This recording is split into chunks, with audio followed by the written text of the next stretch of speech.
A few ice cubes clink into a glass and drift upward, settling at the surface like they belong there. You can watch them bob as the water swirls, refusing to sink no matter how you stir. It's so familiar that it barely registers as strange, until you picture almost anything else you freeze. Most frozen things feel heavier, more solid, more packed. So why does frozen water rise?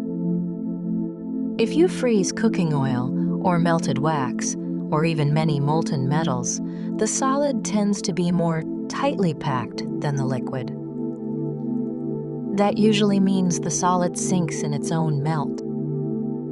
So, a first guess might be ice must be lighter because it has extra stuff in it, like trapped air. But even perfectly clear ice, made carefully with very little trapped air, still floats.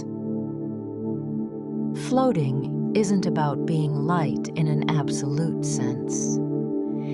It's about how much mass is squeezed into a given space. That idea has a simple, everyday name: density. How packed something is. An object floats if, for its size, it contains less mass than the fluid it's in. So the real question becomes, when water freezes, why does the same amount of water take up more space? Try a small experiment in your mind.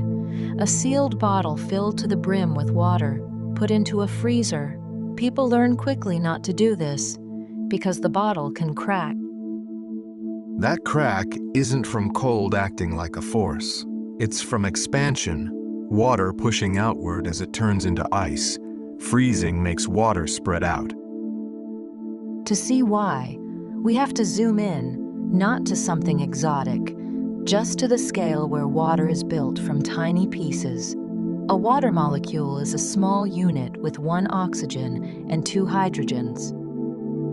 What matters here is not only that molecules attract, but how they prefer to line up when they do. In water, that attraction has a very particular handshake that encourages a specific spacing.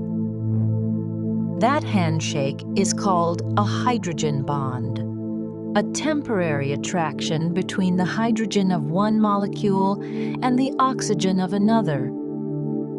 It's not on a rigid hook.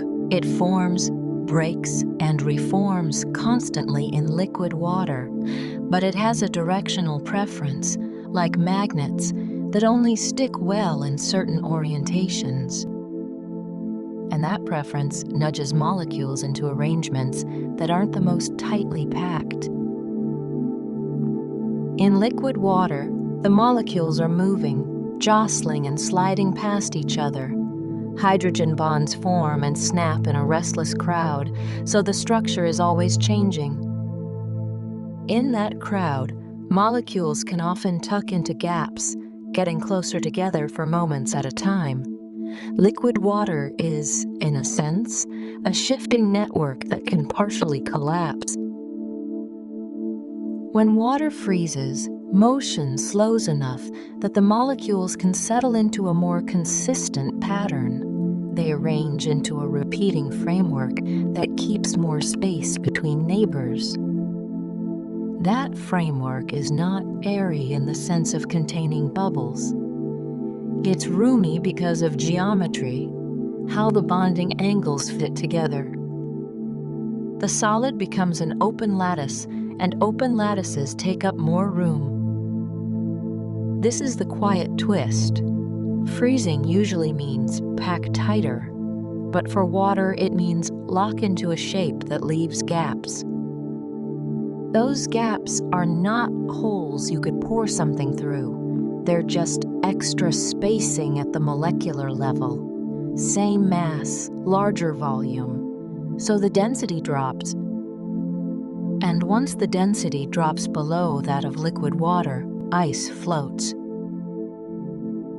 There's another subtle piece that shows up in lakes every winter. As water cools from room temperature, it usually shrinks and becomes denser. So cooler, water sinks. But near freezing, water starts doing the opposite. It expands slightly as it approaches ice-like arrangements. That means water is densest not at the freezing point, but a few degrees above it. So in a lake, as the surface cools, the colder water sinks at first, stirring the lake. But once the surface water gets close to freezing, it stops being the heaviest, so it no longer sinks as easily. The coldest water stays near the top, and that top layer is the first to freeze. Ice forms a lid, and the water below can remain liquid. That lid matters because ice is also a good insulator compared with moving liquid water. It slows the loss of heat from the lake into the cold air above. So, the floating itself is only part of the story. The structure that makes ice less dense also helps it protect what's underneath. Fish don't need to understand any of this to benefit from it. If you want a single sentence to carry home, it's this: ice floats because water's molecules prefer a roomy arrangement when they lock into a solid. The same attraction that holds liquid water together also, under the right conditions, forces it into a shape that cannot pack tightly. It's a reminder that solid doesn't always mean denser, and that materials can surprise us for perfectly ordinary reasons. Next time an ice cube rises in your glass, you're watching geometry win over squeezing,